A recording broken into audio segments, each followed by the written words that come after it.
This video is made possible by Morning Brew. Morning Brew is an email newsletter sent out to you every weekday morning. You'll wake up with the most relevant, curated, and informative business news from Wall Street to Silicon Valley, delivered right to your inbox. Check out Morning Brew through the link in the description below.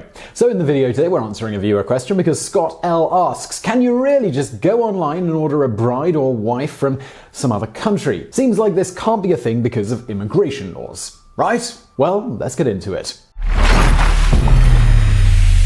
While most people have been sending messages back and forth to arrange marriages sight unseen throughout history, the slightly more modern concept of mail-order brides is generally considered to have originated during the days of the American frontier, a region that, for a time, was decidedly lacking in members of the female persuasion. While this was happening, the US had something of a surplus of single ladies, especially following the Civil War. Thus, with the lack of women, farmers, ranchers, and miners eventually took to placing ads in newspapers across the country looking for love. Single ladies, on the other side, often motivated by getting out of their present situation and finding a devoted man, in turn likewise took to placing ads for prospective husbands. Much like online dating today, when matches were found, the pair would invariably exchange saucy letters and, at a certain point, even photographs to see if they were suited to one another. Also, like today, this form of matchmaking came with a social stigma. It was generally considered that the men were just out to get sex and exploit women, while the women were out for financial gain of some sort, or in more modern times, just to get a green card. However, with exceptions, the reality for the most part seems to indicate that then, as now, the majority's motives were not nearly so sinister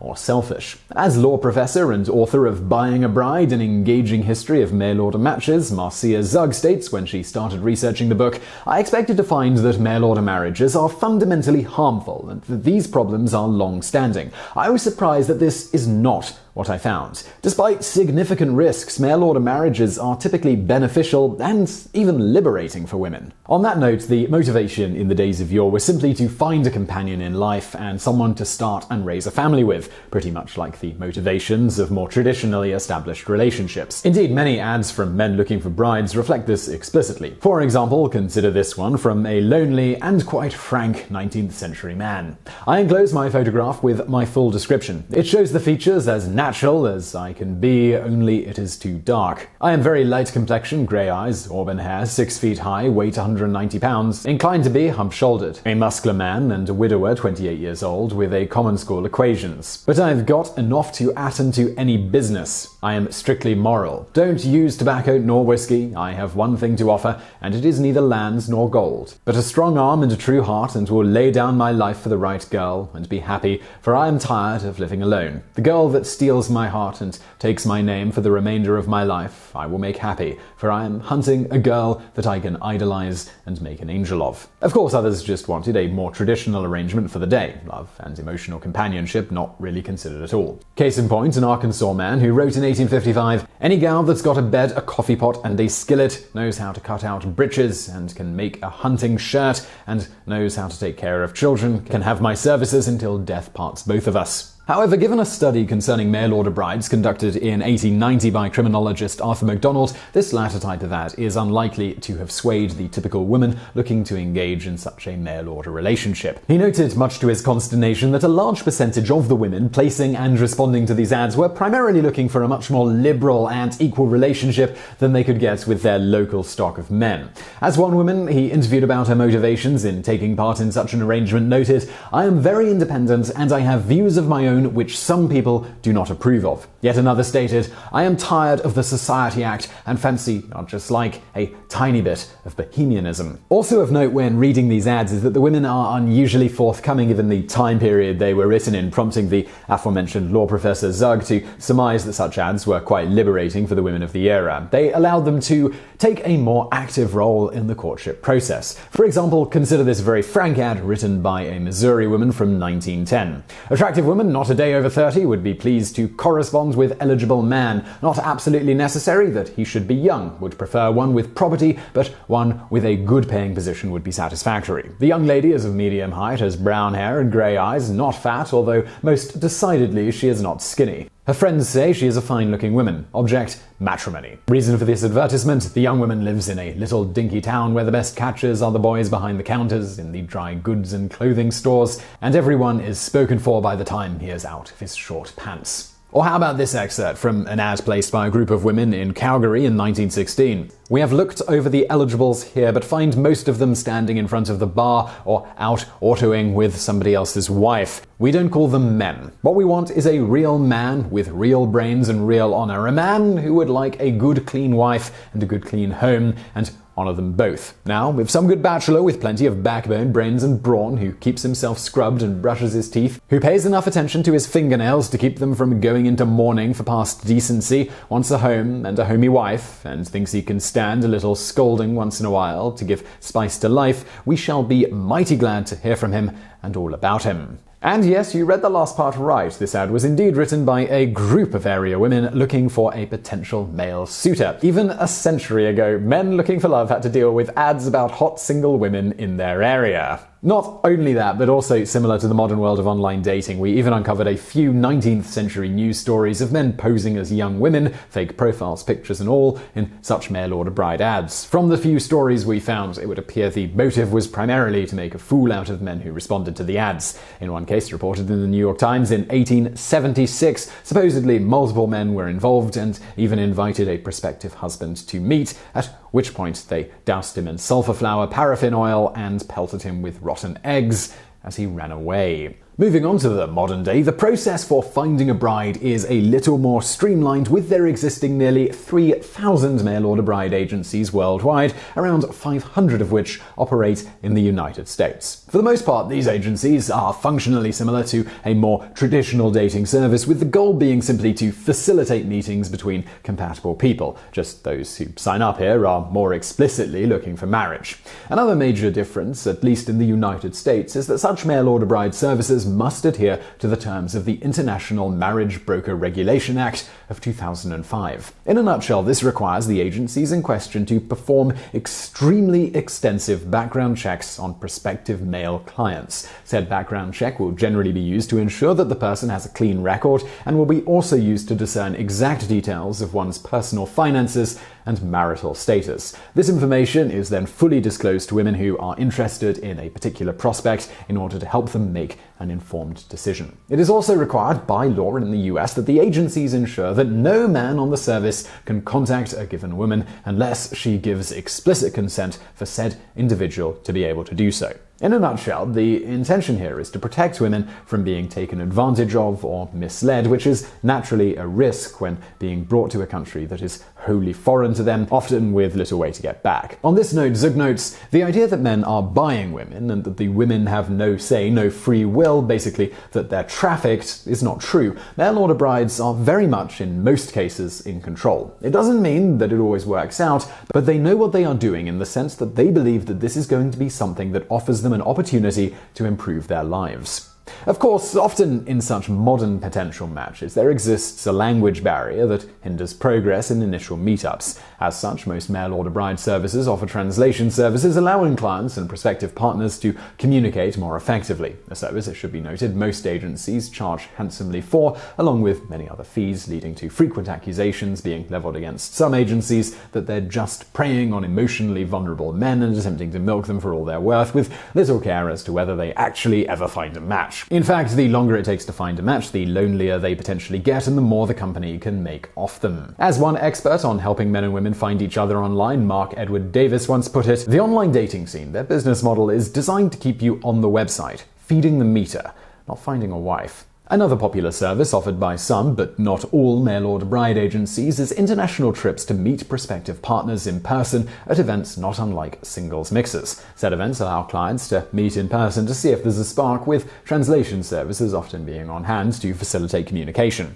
As you can imagine, these trips are not cheap and as such limit the dating pool to reasonably wealthy individuals. So this all brings us around to the meat of the issue: the cost. Although mail-order bride agencies are hesitant to reveal the amount of money they earn per male client, it has been estimated that even beyond considering the normal costs associated with the immigration process when marrying someone from another country and attempting to get them citizenship, most clients will have spent between $6,000 to $10,000 when all is said and done. Because of the amounts here, this generally sees the users of such services being older men who are either independently wealthy or have a large amount of money saved. Again, looking at more modern times, reasons reasons for using a mail-order bride service vary, though most queried men report that they simply became disenchanted with dating people in their own area for various reasons, sometimes just for a lack of options, and other times lack of options that the person likes. As one gentleman aptly put it, "After my divorce, I noticed that the dating pool was very shallow and wide." As previously alluded to, women who sign up today report signing up for vaguely similar, though slightly more varied reasons, mostly centered around that they simply want a better life for themselves in a better environment, with more freedom than they had back home and a stable and loving partner. It's a sentiment that's hard to disagree with, since that's more or less what most people want from a relationship. On this note, as in the days of the Wild West, a curious trend noticed by experts who've interviewed both men and women involved in the mail-order bride industry is that the mail-order bride business, as it now operates, may be in the perverse position of attempting to match independent, non-traditional women with very traditional Western men. Or to put it another way, the mail-order bride industry is in the hilarious position of trying to match men with ultra-conservative views of marriage with confident, often very liberally minded women. For example, one man looking for love via a mail-order bride service stated he felt his local women were, to quote, "too interested in what I was worth." With women's liberation in the USA, I had them calling me, coming to my house. Before, the man called the woman when he wanted to date her. The woman was not the initiator. Now is so different from what I grew up with, so I thought that the best thing to do was to meet someone that can't just come to my house. On this note, in a study looking at why American men who use these services so strongly go for Latina women, it was found that the men in question tended to be looking for a woman who adhered to the more stereotypical classic mold of a wife, dedicated to home and children, while letting the man take the lead in more traditionally manly roles. As one such man stated, the husband and wife are equal partners in the family structure, though not the same. Men and women are different in physical and mental abilities. I feel that the wife has her place in the family structure, such as giving more care to children, the house, and things of that nature. The husband should take care of income and things of that nature. On the other end, the Latino women generally considered even these American men to be suitable because they found them to be, to quote the author of said study, more faithful, less jealous, and less chauvinistic than their local men. Or as one Colombian woman who ultimately married an American man stated, "I met men in Colombia. I was married. I had my experience. I decided to look for something different, try men from another culture that might be better than ours. American men are more serious. They worry and respect their wife." On this note, in an attempt to explain this seeming paradox, the aforementioned Marcia Zug surmised in an interview with The Guardian that it is all about perspective, noting that for many of these women, an unliberated American man seems like a feminist when compared to the dating pool in their respective countries of origin. Then again, it doesn't seem like this is all that big of a deal, considering what little data we have access to suggests that the divorce rates for marriages brokered by mail-order bride agencies are in the ballpark of the rates for the average US marriage, though, of course, the potential for deportation until some level of citizenship or residency is established perhaps provides extra motivation to stay together, whereas someone who was found locally might just have left in a bad situation. On the male side of things, given the large percentage of men with very traditional values and views on marriage participating, they likewise might be slightly more motivated to stay together, even in a bad situation, both because of these views and also potentially knowing the possible consequences to the woman should they divorce her. In any event, to sum up the answer to the question posed, yes, you can indeed go online and find a bride through a so-called mail-order bride agency, and remarkably, people's motivations, both in the days of the Wild West and today in entering into such arrangements, seem pretty much to be the same. And for the curious, yes, there are mail-order husband websites out there as well, but they aren't nearly as popular as their lady-filled counterpart. And yes, for the curious, everyone involved in the making of this video is now being chased around the internet by adverts offering them mail-order brides. Indeed, I'd like to now take this opportunity to apologize in advance for the ads that you're now likely going to see. Now, you might not appreciate those ads on your web browser, but one thing I think you will appreciate is Morning Brew. Does anyone else ever have that feeling that they should be reading the business news, but it's kind of super boring? Probably not just me. And the solution to that is Morning Brew. It does away with the super dense business news that we are all used to seeing, and it provides a concise and interesting newsletter each day outlining the stories that actually matter. I've personally been subscribed to Morning Brew for a few weeks now, and the short pieces that come in each day are made genuinely interesting, which is not necessarily an easy feat, but Morning Brew absolutely nail it. Whether you want to learn about startup news from Silicon Valley or investment news from Wall Street, Morning Brew they've got you covered. It's quick and easy to read with a cup of coffee in the morning, or maybe you need something to read on your commute. Morning Brew is ideal for that. Do click in the description below to go and sign up to morningbrew.com to get the most informative and witty business newsletter around. And now let's get into those bonus facts. An enterprising businessman by the name of Fred Harvey in the late 19th century managed to make quite a profit off the lack of single women in the West via hiring what have become known as Harvey girls to work in his restaurants, hotels, and dining cars. His idea was to hire single women who were required by their contract to remain single while employed by him and work for a minimum of a year. They also had to be upstanding citizens, well-educated, and generally good-looking, and once employed were watched closely by so-named house mothers to make sure that they didn't do anything unladylike and kept to a strict curfew. Knowing that all the women were single, men from the area naturally flocked to his businesses. For passengers just passing through on trains, it also created a nice environment to eat and stay at. This scheme worked amazingly well for the women as well as Harvey. The women got a chance to travel the country safely and for free and make a decent wage for the day, which is about $18.50 a month or around $500 today, plus they got room and board. Further, when they wanted to after that first year, they could leave if they found someone along the way that they wanted to marry.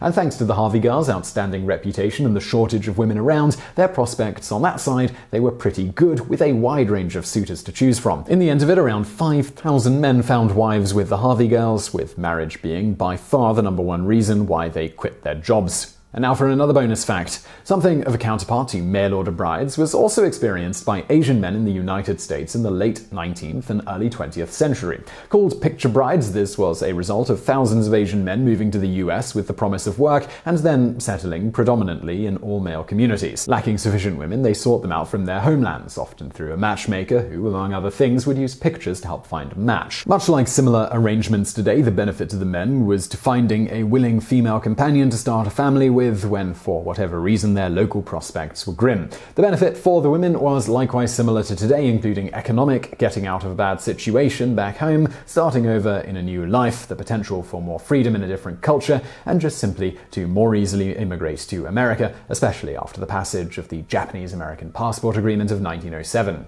As one picture bride headed to meet her new husband in Hawaii at the turn of the century noted, "Hawaii's a free place, everybody living well. Hawaii had freedom, so if you like talk, you can talk. If you like work, you can work." So I really hope you found that video interesting. If you did, please do give us a thumbs up below and do not forget to subscribe. Brand new videos just like this every day of the week. And don't forget to check out Morning Brew. Find a link to them in the description below. And as always, thank you for watching.